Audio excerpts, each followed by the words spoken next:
ಮಳೆ ಎಫೆಕ್ಟ್ ಬೆಳಗಾವಿ ಜಿಲ್ಲೆಯಲ್ಲಿ ನೆರೆಯ ತಾಂಡವ. ಪ್ರವಾಹದ ಅಬ್ಬರಕ್ಕೆ ಊರಿಗೆ ಊರೇ ಮುಳುಗಡೆ. ರಸ್ತೆ ಸೇತುವೆಗಳೇ ಮಾಯ. ನಡುಗಡ್ಡೆಯಾದ ನೀಲಕಂಠರಾಯನ ಗಡ್ಡಿ. ಮೈದುಂಬಿದ ತುಂಗಭದ್ರಾ, ಜಮೀನುಗಳು ಜಲಮಯ. ಪ್ರವಾಸಿಗರನ್ನ ಕೈಬೀಸಿ ಕರೀತಾ ಇದೆ ಜಲಪಾತಗಳು, ನದಿಗಳ ಆರ್ಭಟ. ದೇವರಿಗೆ ಜಲದಿಗ್ಬಂಧನ ಹಾಕಿದ ಮಳೆರಾಯ. ಎಲ್ಲವನ್ನ ನೋಡೋಣ ಕರ್ನಾಟಕ ಟಾಪ್ 20ಯಲ್ಲಿ. ಧಾರಾಕಾರ ಮಳೆಯಿಂದಾಗಿ ಬೆಳಗಾವಿಯಲ್ಲಿ ಪ್ರವಾಹ ಸ್ಥಿತಿ ಎದುರಾಗಿದೆ. ಘಟಪ್ರಭಾ ನದಿಯ ಪ್ರವಾಹದ ಅಬ್ಬರಕ್ಕೆ ಬೆಳಗಾವಿಯ ಮಸಗುಪ್ಪಿ ಗ್ರಾಮ ಸಂಪೂರ್ಣವಾಗಿ ಜಲಾವೃತವಾಗಿದೆ. ಇಡೀ ಗ್ರಾಮದಲ್ಲಿ ನೀರು ನುಗ್ಗಿ ಸಾಗರ ರೀತಿಯಲ್ಲಿ ನೀರು ಆವರಿಸಿಕೊಂಡಿದೆ. ಮನೆಗಳಿಗೆ ನೀರು ನುಗ್ಗಿದ ಕಾರಣ ಮನೆಯ ಎಲ್ಲಾ ಸಾಮಗ್ರಿಗಳ ಜೊತೆ ಜನರು ಬೀದಿಗೆ ಬಂದಿದ್ದಾರೆ. 2019ರಲ್ಲೂ ಇದೇ ಸ್ಥಿತಿ ಆವರಿಸಿದ್ದು ಈಗಲೂ ಇದೇ ಸ್ಥಿತಿ ಬಂದೊದಗಿದೆ. ಗ್ರಾಮದ ದೇವಾಲಯ ಸೇರಿ 400ಕ್ಕೂ ಹೆಚ್ಚು ಮನೆಗಳು ಜಲಾವೃತವಾಗಿವೆ. ಮಸಗುಪ್ಪಿ ಗ್ರಾಮದ ಸುತ್ತಮುತ್ತ ಗ್ರಾಮದ ಜಲಬಾಧೆಯಲ್ಲಿ ಜರ್ಜರಿತವಾಗಿದೆ. ಇನ್ನು ನೀರು ಆವರಿಸಿದ ಗ್ರಾಮದ ದೃಶ್ಯಗಳು ಪಬ್ಲಿಕ್ ಟಿವಿಯ ಡ್ರೋನ್ ಕ್ಯಾಮೆರಾದಲ್ಲಿ ಸೆರೆಯಾಗಿದೆ.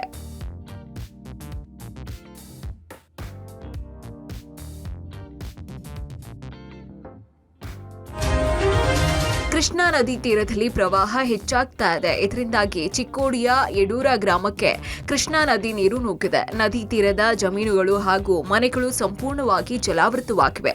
ಕೃಷ್ಣಾ ನದಿ ತೀರದಲ್ಲಿ ಹೈ ಅಲರ್ಟ್ ಘೋಷಣೆ ಮಾಡಲಾಗಿದೆ. ಯಾದಗಿರಿ ಜಿಲ್ಲೆಯ ಸುರಪುರ ತಾಲೂಕಿನ ಕೃಷ್ಣಾ ನದಿಯ ಪ್ರವಾಹಕ್ಕೆ ನೀಲಕಂಠರಾಯನ ಗಡ್ಡಿ ನಡುಗದ್ದೆಯಾಗಿದೆ. ಇನ್ನು ನಡುಗದ್ದೆಯಲ್ಲಿದ್ದಂತಹ 3 ಗರ್ಭಿಣಿಯರನ್ನ ಜಿಲ್ಲಾಡಳಿತ ಸಂಬಂಧಿಕರ ಮನೆಗೆ ಸ್ಥಳಾಂತರ ಮಾಡಿದೆ.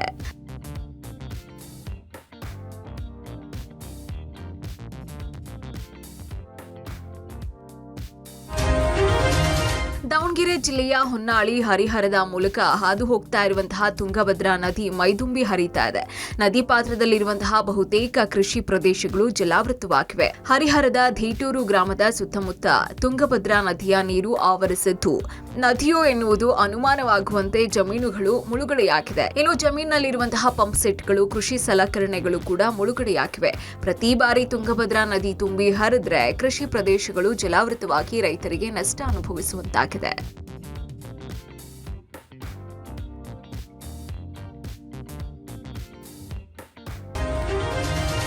ಮಲೆನಾಡಿನಲ್ಲಿ ಮುಂಗಾರು ಮಳೆಯ ಅಬ್ಬರ ದಿನದಿಂದ ದಿನಕ್ಕೆ ಹೆಚ್ಚಾಗ್ತಾನೆ ಇದೆ. ಕಳೆದ ಕೆಲವು ದಿನಗಳಿಂದ ಸುರಿತಾ ಇರುವಂತಹ ಮುಂಗಾರು ಮಳೆಗೆ ನದಿ ಹಳ್ಳ ಕೊಳ್ಳಗಳು ತುಂಬಿ ಹರಿಯೋದಿಕ್ಕೆ ಆರಂಭಿಸಿವೆ. ಶರಾವತಿ ನದಿ ಕಣಿವೆಯಲ್ಲೂ ಕೂಡ ಧಾರಾಕಾರವಾಗಿ ಮಳೆಗೆ ಶಿವಮೊಗ್ಗ ಜಿಲ್ಲೆಯ ಸಾಗರ ತಾಲೂಕಿನ ವಿಶ್ವವಿಖ್ಯಾತ ಜೋಗ ಜಲಪಾತ ಮೈದುಂಬಿ ದುಮ್ಮಿಕ್ಕಲ್ ಆರಂಭಿಸಿದೆ. ಕ್ಷೀರ ಸಾಗರವೇ ಹರಿತಾ ಇದೆ ಏನೋ ಅನ್ನುವಷ್ಟರ ಮಟ್ಟಿಗೆ ಭಾಸವಾಗ್ತಾ ಇದೆ. ಜಲಾಶಯದಿಂದ ಜಲಪಾತವಾದಂತಹ ನಡುವಿನ ಪ್ರದೇಶದಲ್ಲೂ ವ್ಯಾಪಕವಾಗಿ ಮಳೆಯಾಗ್ತಾ ಇರೋದ್ರಿಂದಾಗಿ ಜೋಗ ಜಲಪಾತಕ್ಕೆ ಹರಿವು ಹೆಚ್ಚಿದೆ. ಇನ್ನು ರಾಜಾ ರೋಜರ್, ರಾಕೆಟ್ ರಾಣಿ ಫಾಲ್ಸ್ಗಳು ಒಂದಕ್ಕಿಂತ ಒಂದು ಹೆಚ್ಚಿನ ರಭಸದಿಂದ ದುಮ್ಮಿಕ್ತಾ ಇವೆ. ಇನ್ನು ರಾಜ್ಯದ ಮೂಲೆ ಮೂಲೆಗಳಿಂದ ಪ್ರವಾಸಿಗರು ಜೋಗ ಜಲಪಾತಕ್ಕೆ ಆಗಮಿಸಿದ್ದು ಜಲಪಾತ ಕಣ್ತುಂಬಿಕೊಳ್ತಾ ಇದ್ದಾರೆ.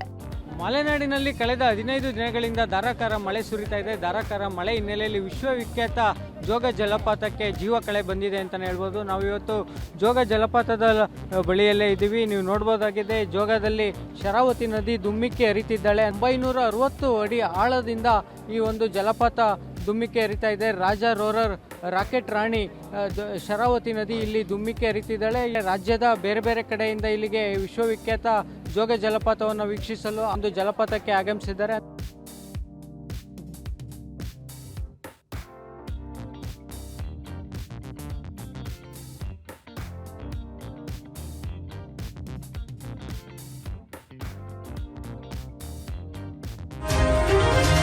ಮಹಾರಾಷ್ಟ್ರದಲ್ಲಿ ಮಳೆ, ಕರುನಾಡಿನಲ್ಲಿ ನಾನಾ ಅವಾಂತರ ಸೃಷ್ಟಿಯಾಗಿದೆ. ಕೃಷ್ಣಾ ನದಿಯಲ್ಲಿ ಗಣನೀಯ ಏರಿಕೆ ಆಗ್ತಾ ಇರೋದ್ರಿಂದ ನದಿ ತೀರದ ಪ್ರದೇಶಗಳಿಗೆ ಕೃಷ್ಣೆಯ ನೀರು ನುಗ್ತಾ ಇದೆ. ಬೆಳಗಾವಿ ಜಿಲ್ಲೆಯ ಚಿಕ್ಕೋಡಿ ತಾಲೂಕಿನ ಯಡೂರ ಗ್ರಾಮದ ಸುಕ್ಷೇತ್ರ ವೀರಭದ್ರ ದೇವಸ್ಥಾನ ಜಲಾವೃತವಾಗಿದೆ. ನೀರಿನಲ್ಲಿಯೇ ವೀರಭದ್ರ ದೇವರಿಗೆ ಮಂಗಳಾರತಿ ಮಾಡಿ ದೇವಸ್ಥಾನವನ್ನು ಮುಚ್ಚಲಾಗಿದೆ. ಇತ್ತ ಬಾಗಲಕೋಟೆಯಲ್ಲಿ ಘಟಪ್ರಭೆಯ ನದಿಯ ಘರ್ಜನೆ ಕೂಡ ಮುಂದುವರೆದಿದೆ. ಬಾಗಲಕೋಟೆಯ ಡವಳೇಶ್ವರ ಗ್ರಾಮದ ಲಕ್ಷ್ಮೀ ದೇವಸ್ಥಾನ, ದುರ್ಗಾದೇವಿ ದೇವಸ್ಥಾನ ಜಲಾವೃತವಾಗಿದೆ. ರಾಯಚೂರು ಜಿಲ್ಲೆಯಲ್ಲಿ ತುಂಗಭದ್ರಾ ನದಿ ಮೈದುಂಬಿ ಹರಿತಾ ಇದೆ.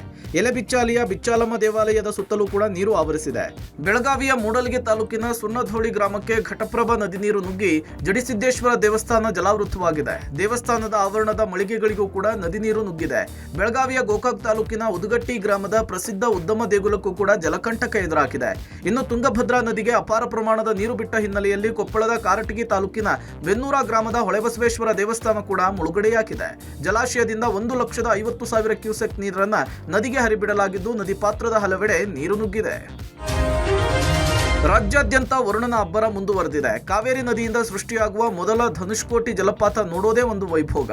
ಮೈಸೂರು ಜಿಲ್ಲೆಯ ಕೆಆರ್ ನಗರ ತಾಲೂಕಿನ ಚುಂಚನಕಟ್ಟೆಯಲ್ಲಿರುವಂತಹ ಧನುಷ್ಕೋಟಿ ಜಲಾಶಯವಿದು.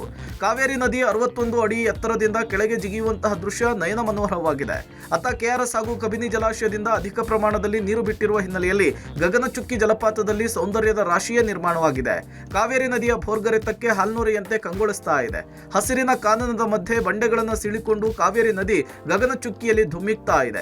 ಈ ಪ್ರಕೃತಿ ಸೌಂದರ್ಯವನ್ನ ಸವಿಯಲಿಕ್ಕೆ ದೇಶದ ನಾನಾ ಮೂಲೆಗಳಿಂದ ಪ್ರವಾಸಿಗರು ದಂಡು ಇಲ್ಲಿಗೆ ಹರಿದು ಬರ್ತಾ ಇದೆ.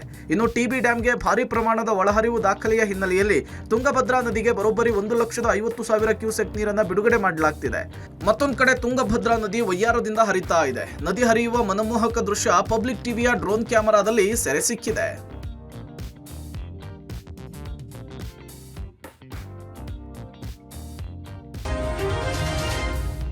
ಚಿಕ್ಕಮಗಳೂರಿನಲ್ಲಿ ಧಾರಾಕಾರ ಮಳೆಗೆ ಬಯಲು ಸೀಮೆ ಜನರು ಬದುಕು ಅಯೋಮಯವಾಗಿದೆ. ಕಡೂರು ತಾಲೂಕಿನ ಸಕರಾಯಪಟ್ಟಣ ಸಮೀಪದ ಎಮ್ಮೆದೊಡ್ಡಿ ಭಾಗದಲ್ಲಿ 30ಕ್ಕೂ ಹೆಚ್ಚು ಹಳ್ಳಿ ಜನರ ಬದುಕು ಜಲಾವೃತವಾಗಿದೆ. ಕೋಡಿ ಬಿದ್ದ ಮದಗಜ ಕೆರೆ, ಅಯ್ಯನ ಕೆರೆಯಿಂದ ಜನರ ಜೀವನ ನೀರು ಪಾಲಾಗಿದೆ. ರಸ್ತೆ, ಹೊಲ, ಗದ್ದೆ, ತೋಟ ಯಾವುದನ್ನೂ ಬಿಡದೆ ನುಗ್ತಾ ಇರುವಂತಹ ನೀರು ದೀಪದಂತಾದಂತಹ 7 ಗ್ರಾಮಗಳು ಹೊರಗೆ ಬರೋದಕ್ಕೆ ದಾರಿನೇ ಇಲ್ಲದಂತಾಗಿದೆ. ಮಳೆ ಇಲ್ದಿದ್ರೂ ಕೆರೆಯಿಂದಾಗಿ ಬಯಲು ಸೀಮೆ ಕುಗ್ರಾಮಗಳು ಕಂಗಾಲಾಗಿವೆ. ನೂರಾರು ಎಕರೆ ಅಡಿಕೆ ಹಾಗೂ ಆಹಾರ ಬೆಳೆಗಳು ಜಲಾವೃತವಾಗಿದೆ.